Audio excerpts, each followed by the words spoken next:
Hey everybody, it's TF Nut, and today I'm just going right into this review of the remaining Suicide Squad figures from McFarlane Toys from the Suicide Squad, part of the King Shark wave, that I haven't reviewed yet. Months ago, I reviewed Bloodsport and Peacemaker, and I finally got these two like a month after that review. Actually, I just haven't had time to review them. Overall, the series was pretty decent. I mean, 25 bucks each is a little high if you ask me, but I saved 20 bucks overall. I only paid 80 when I got all these through GameStop. So yeah, pretty good deal. Not super mad about it. And I think King Shark is a pretty awesome build-a-figure. Actually, I had my doubts originally when I saw him, but yeah, having it in hand, it is a very cool build-a-figure. So we're going to be reviewing all these figures here in the same video. I'm going to start with Harley and then Polka-Dot Man, and then we're going to take a look at King Shark afterwards. So let's get these two out of here. Again, almost going to be a complete one-shot. Just want to, get into it. So both the figures remaining here will come with the McFarlane Toys DC base, and she only comes with one accessory. I really wish we came with guns, but Warner Brothers and DC are being jerks about it. So she comes with, I don't know why it's not focusing, but Javelin's Javelin here. Pretty nicely detailed, I think. It's a bit, it's a little too soft, so it's a little warped. I can fix that with some hot air, but it's got some good details and sculpting overall, and it's either molded or painted in this gold, so I dig that. Now, this figure itself is, first of all, the likeness. Does it look like Margot Robbie from the movie? It's pretty close, honestly. And overall, this figure is interesting. Not the biggest fan of it, but I like some of the things they did. So the face sculpt again is pretty good. I feel like the way that the hair is like molded into this head sculpt and like pretty much glued into here, it might be a little off center. I feel like it's a little crooked looking at it. But I like the heart on her cheek and whatnot. Nice eyeshadow lip color. The eyes are nicely centered. Nice smirk on there, dig that. The paint around here is pretty good. Same thing with this little black ponytail right there as well. We also have a lot of other tattoos in the different areas that I think they did a really good job with. Like right here, looks like it's fading a little bit on my figure.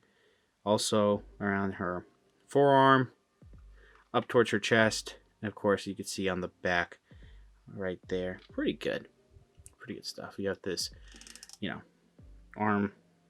It's part of her dress. It's like an arm sash right there. And the actual sculpting of the dress is pretty decent, but there's really no paint. It's just molded in this red. And it's a bit... likes to get in the way a bit when it comes to articulation. So this whole thing is one piece. So you can see it moves a little bit, and her articulation is just very restricted because of that. We also have some more tattoos around the legs, as you can see. Here's what the hands. There's not much detail when it comes to like the rest of her. Honestly, you can see like how her arms look and whatnot. Get double joints on the elbows, which is more than what Marvel Legends gives sometimes. The wrists look a little weird, but that's a common thing with. It's not just this particular figure. It's pretty common with other McFarlane Toys figures I'm not a big fan of either. Yeah, man, it's just a bit. The overall design and outfit itself is a bit basic just because there's not much else that's going on here. It's just exposed legs and the boots. Let me talk about the boots. I will mention these. I think the boots came out really cool. Yeah, so but nice. It's like different types of. Well, it's just mostly actually one type of matte black. There may be a little bit of glossiness in some areas, but it's mostly matte. And we do have the laces on the front there. You can see the actual feet also have some laces looking good. The bottom of the feet also have some treading on there. That's what the back looks like. Overall, it's not, a horrible looking figure, but part of me, I don't know. She was in this outfit most of the film, but I kind of wish the outfit she was in the beginning was a figure for McFarlane Toys. I know it is for Tamashii Nations. They made that version of Harley in that outfit, which is a cool outfit, but I just wish it was used more. The figure itself, well, it's got some decent sculpting. It's marred by, certain points of articulation because of how it's sculpted. Which I don't even know if I said that sentence correctly, but let me just show you. She does have a swivel. It's on a ball joint. The head actually goes really far, so I dig that a lot. And down pretty decently, and it does pivot. Have a bit of a butterfly joint, not the greatest. Arms go all the way around. They go in and out. Upper arm swivel. We also have double jointed elbows here. Yeah, we swivel at the wrist and hinge system here that we've had a few times with pretty much actually every McFarlane Toys figure. Now again, there should be some articulation in the waist, but it's just very... This gets in the way. There should be, I think, a ball joint. I can't really tell entirely. And then she does have T-joint legs that can go forward and in and out. But again, it just... A lot of stuff gets in the way. And there were no thigh... I mean, I think there's a thigh swivel built in there, but the way that the legs are probably sculpted, you cannot get a thigh swivel out of there. That's how nice the knee bend is. It's getting caught up a little bit on the dress. Then you get down to here. We do have a swivel at the ankle, up and down. We have a bit of an ankle rocker there, which is a little tight on mine. But we also do have a toe hinge. Now we come with Polka-Dot. Now we get the Polka-Dot Man. He comes with this alternate gauntlet here. It looks like it's molded in this type of... Actually, I have no idea, because you look on the inside, there's some different paint in there. Or different colors in there. It looks like it's molded in a color and painted in this this dark, slightly metallic silver. Looking okay. I believe that's a closed gauntlet. I think the one he comes packaged with is open, and we have the polka dot effects here, looking really cool with some nice translucent plastic with a few pieces that are actually painted yellow, blue, and red. This piece here, it's a softer plastic. The idea is just to this piece right here, you can see it's a little bit more open, a little bit larger, and I have trouble putting it on. Actually, it's not that hard. You just slip it over that gauntlet, and voila! Maybe maneuver the hand a little bit. And there you go. He has his effects piece working just fine. Now, I will have to cut away later to put this on here because it is possible, but it's a bit difficult, and I'm not going to do it on camera. The only other thing that I forgot to mention, which is actually right here, he comes with goggles. These are cool. Let me put this down. Look at that. They're really nice, actually. Nice translucent red plastic there. This is, the rest of this is just molded in this brown plastic. And you slip it on top of his head right there. And then you could also slip it in front, and he's actually wearing the goggles. It may look like a little raised. You might have to finagle it a tiny bit to look better. But, yeah, I dig that a lot, actually. I don't remember the actor's name right now. He was also an Ant-Man, but this is his likeness. And I think it actually looks pretty good compared to the actor. So, McFarlane Toys, I don't really have a problem with their likenesses. There's not much I have a problem with actually with this figure besides, a few parts of the articulation and whatnot. So let's go over the actual polka dots, yeah? A lot of polka dots on his suit are painted.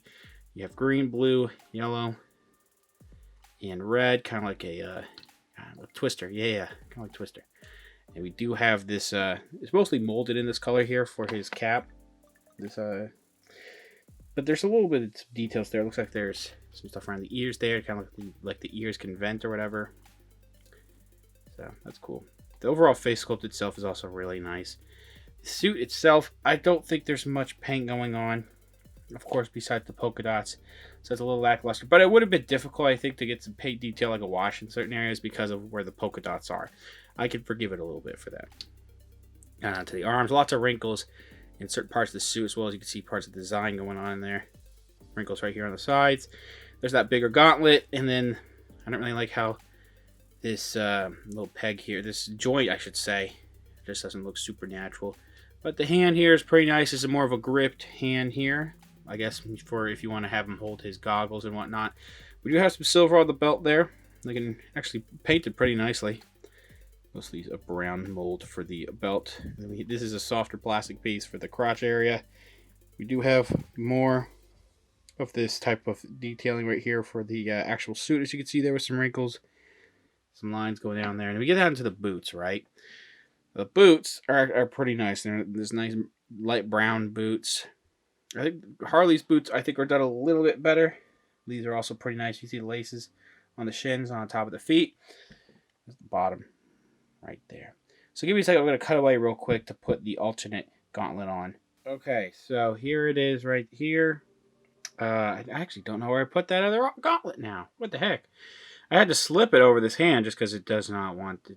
This hand can't come off really, and it just was very difficult. So you might damage some of the fingers if you keep interchanging these. So just be careful there. I think this one's glued in here. I've been trying to move that because this comes out much easier than this one. So that's a little disappointing. It would have been nice just to do one or the other. This not glued in here, so I can use that gauntlet on the left arm if I ever wanted to. Oh well. Articulation. Let me back out for you. Maybe give you a quick 360. I didn't really give a quick 360 of Harley either yet. I got it right here though, so might as well. This review is all over the place. I've just wanted to review this for months now. At this point, I'm just doing it just to do a video for it. To consider top 10 figures of the year, which I don't know if these would actually get on there, but you never know.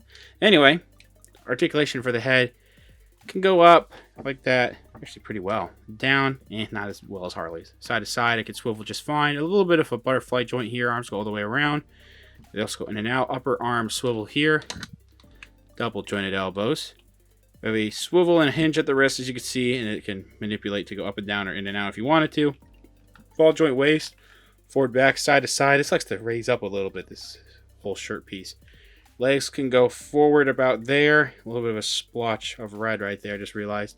Back pretty good, actually. In and out like so. But the upper thigh swivel, because just look at how this part of the butt, basically, for the leg, is what causes it to really not rotate. This, too, in the front. Anyway, we do have double jointed knees. And then we get down here. It could swivel at the feet. As well as the hinge. It's not great on here. The foot articulation is not great for this figure, not going to lie. Not as good as Harley's. There is a bit of an ankle rocker, but the toe hinge is not that good. I mean, you can see how deep it is, but it's also very stiff. Last but not least, we're just going to go ahead and do the Build-A-Figure in this same video. We have Nanaue, aka King Shark, looking actually really good. To be quite honest, this is a really well done Build-A-Figure. I don't actually get to do Build-A-Figures very often. This thing is pretty large, I'm not gonna lie. Just because sometimes I'm selective on certain waves of figures, definitely for Marvel Legends and whatnot. This time around, though, for McFarlane toy stuff, I really wanted to complete this. I had liked the movie, and I was like, you know what? I'll get all of them just for the Build-A-Figure. And I saved 20 bucks on the whole wave, so I'm not super mad about it. He doesn't really have any accessories. And also, this is basically the exact same version you're going to get with that Walmart exclusive gold label version that came out this summer. I was not able to get that, but at least I have this one. Great detailing of the eyes and the mouth and whatnot for this. It even has an articulating jaw, as you can see there. Pretty good paint in the mouth. I really like this system here. It can hide, it will hide the teeth up here. So if it's a little bit shorter and whatnot. That's pretty cool. I like that. Nice gills. A little bit of like lighter gray going into darker gray in here. So I believe this is what's painted on here. What? It just looks very nice. All the nice. Does sharks have blubber? I think. I'm not sure. But his nice, detail with a little bit of cracks and rough texturing on the skin. You can see some of the cracks on his fin right there and on the gills too. Looking really nice. Got that pot belly for this guy. Here's what the webbed hands look like. The inside there with the nice paint details. You can see those paint details get really broken up right there. So that's not great. Not a big fan of that. Especially also here. The way that the sculpt just breaks from the articulation. Which if you're going to use... I'm sure they tried to figure out how to do it as best as they could. So I can't entirely blame them there. Which just will not close in for some reason. Now we get to the biggest difference between this one and the gold label version was the jeans. These are blue jeans, nice and ripped. As you can see, we do have there's not much paint on here. A little bit of like lighter brown for dry brushing and whatnot, almost like that. And we got some rips on the pants and whatnot too. There's actually a scar on his belly, as you can see there as well. And then we get down to the feet. Nice webbed feet. You see there's actually some texturing of his skin on the bottom of the feet, and there's what it looks like on the back there. The biggest thing I had a problem with this figure is just that this whole rubber piece would hinder the articulation. And there is articulation there, but also the actual sculpt of the body, which you can't see right now, also causes it to not have great articulation. So let's just go ahead and talk about it. We do have this ball jointed head here, which can go down that far, up that far. a bit side to side, but not a lot. And it can rotate if you want, which it falls out. Then pop that back in. Hinge jaw. Arms go all the way around. That's as far out they go out, and they don't really want to go down, down far enough, I think. Swivel at the wrist, and there's a single joint here, which almost gets 90, but not great. Swivel at the wrist as well as a hinge at the wrist, which is difficult for me. The ball joint up here at the waist, whatnot, kind of doesn't really want to swivel that much. And then we do have a different one here. Now, let me see if I can pop out some of the body real quick, just to see, because there should be some more articulation. There we go. You can see that they actually sculpted a thigh swivel up in there, and you can actually kind of get something out of it, as you can see. They even actually have a T-joint, I believe, done in there too, but it just doesn't want to move that well. There is also technically a bend at the knee. I think there might be a swivel at the knee as well. I could be wrong. There's just so much being covered, so I just can't tell you, you know? If there's not a swivel at the knee, there's definitely supposed to be a hinge at the knee. I've seen modders mod this entire piece to where, you know, they find you have to take off the pants, basically, and ruin the pants, but they can find the articulation and whatnot. I'm building him right now, and the feet want to go down that far. This is such a messy review, but the upward motion's not amazing for some reason. Maybe this one. No, there is upward motion. Just doesn't want to move, man. I'm not going to bother with it. I might break it. There may be a bit of a butterfly, or not butterfly, ankle rocker, and a toe hinge there. I'm getting winded. So that's it. I'm done with this review. It seems like I got a little frustrated at parts. Don't worry. I think that this whole wave is pretty solid. I think the two figures that I reviewed here, besides the Build-A-Figure, are the weakest of the wave, though, to be quite honest. They're not horrible figures, don't get me wrong, just could have been better. Honestly, I feel like this whole wave could have been a lot better if there wasn't a lot of interference with you know, DC and Warner Brothers when it comes to the whole weapons mandate and whatnot that they have. But at the same time, McFarlane Toys did some things with some of the different versions of these characters, particularly Peacemaker and Bloodsport, with the alternate heads and whatnot being exclusive. You have to buy the figures all over again. Not a fan of that entirely. So, very decent figures. First time I've finished a McFarlane Toys DC wave, but they could have been better. I can't tell you which ones are the best of the wave, because Bloodsport and Peacemaker are pretty up there. Well, the two that I reviewed here, of course, are, again, like I said, a little weaker. But the Build-A-Figure is very solid. I paid $80 instead of $100 for the whole wave, and all through GameStop. I'll leave some other links down in the descriptions below where you can pick up the figures that I reviewed here today. Thank you guys very much for watching. Please subscribe to the channel if you haven't already. Comment down below what you think about the figures, what you think about the review. Leave a like, share amongst your friends. Follow me on Instagram for more content over there, and I'll see you guys later.